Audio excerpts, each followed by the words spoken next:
Your time is coming, hourglass not done. The night was colder than usual in Queens, New York. A tired neon sign buzzed outside a 24-hour laundromat, casting flickering blue light across the wet sidewalk.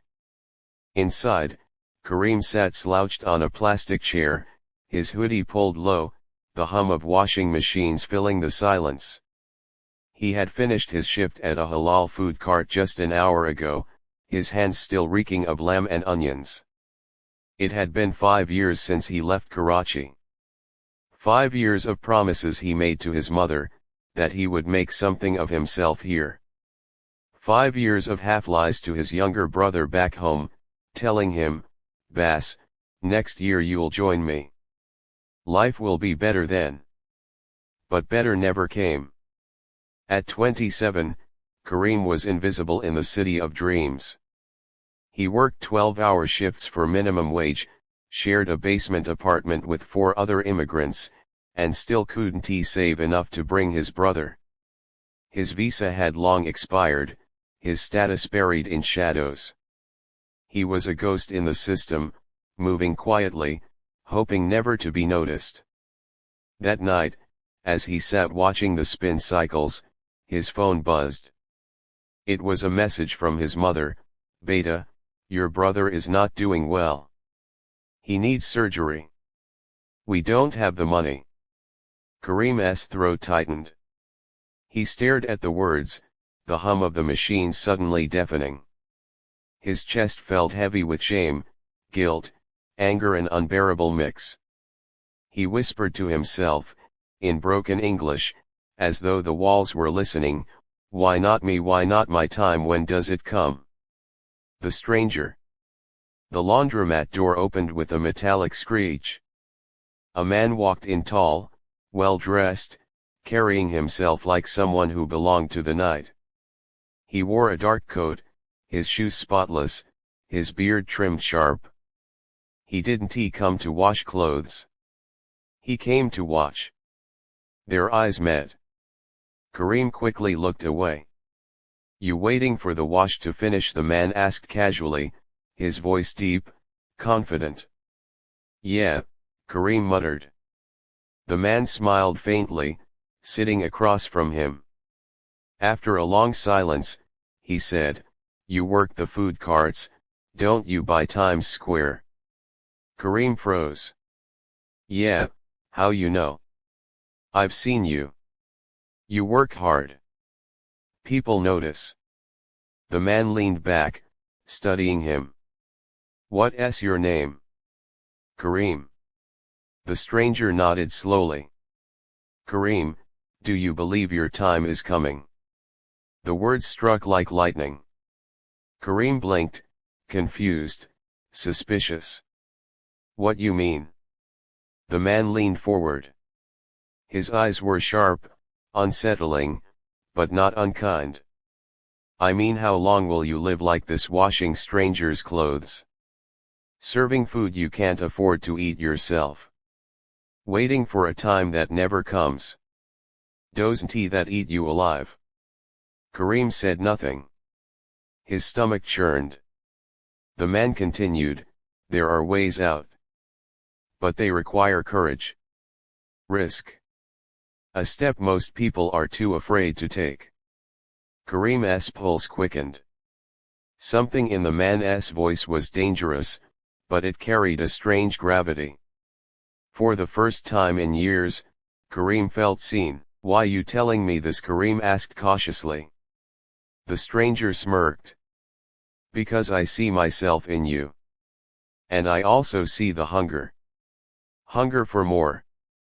When the world denies you a seat at the table, you have 2 choices, starve or take the chair yourself." The offer. The man's name was Victor. Over coffee at a nearby diner, he laid it out. He wasn't a businessman in the usual sense. He moved money, discreetly, for people who needed things done outside the system. Not drugs, not gangs, at least not in the way Karim imagined. More like shadows behind the city's wealth. "I can pay you triple what you make now," Victor said, stirring his coffee slowly. All you have to do is drive.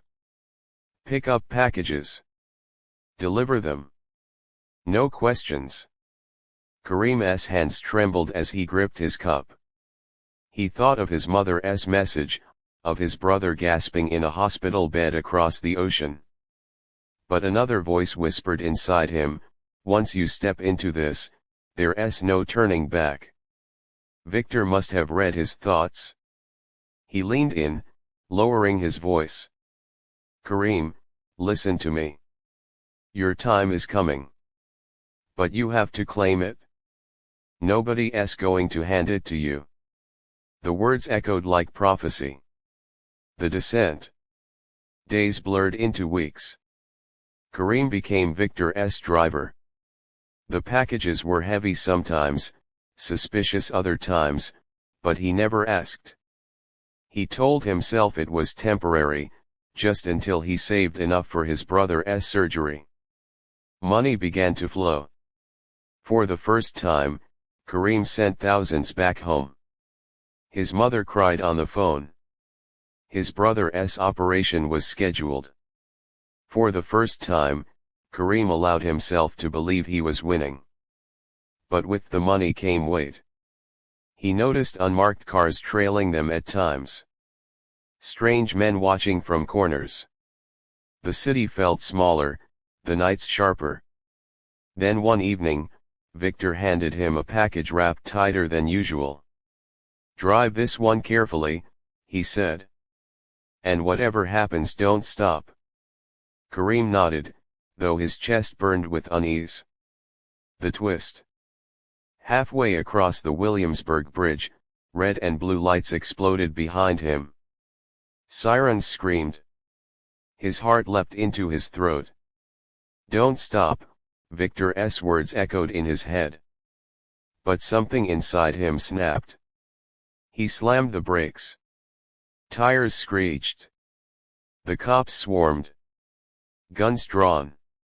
Karim raised his trembling hands as officers yanked him out of the car, forcing him to the ground. His face scraped the pavement. Package secure, a voice barked. The box burst open during the chaos. Inside were stacks of cash, hundreds of thousands, bundled tight. Karim's world spun. This wasn't just survival. This was something much bigger. And he was a pawn. The revelation. At the precinct, an officer sat across from him. Not harsh, not threatening. Calm. You're not the one we wanted, the officer said. Victor is. He's been laundering money through kids like you for years.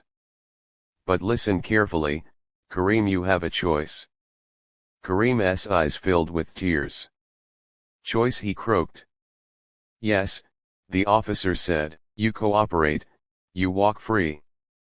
Maybe even get a chance at a new life. Stay silent, and you'll go down with him. Karim's mind raced. His brother. His mother. His shame. His hunger. His fear. The officer leaned closer. Your time is coming, Karim. Decide how it comes. The end. Months later, Karim stood outside a hospital in Karachi. His brother had survived the surgery. His mother held him as if she would never let go. He had testified against Victor. The system gave him a deal, a narrow path to legal status, a second chance.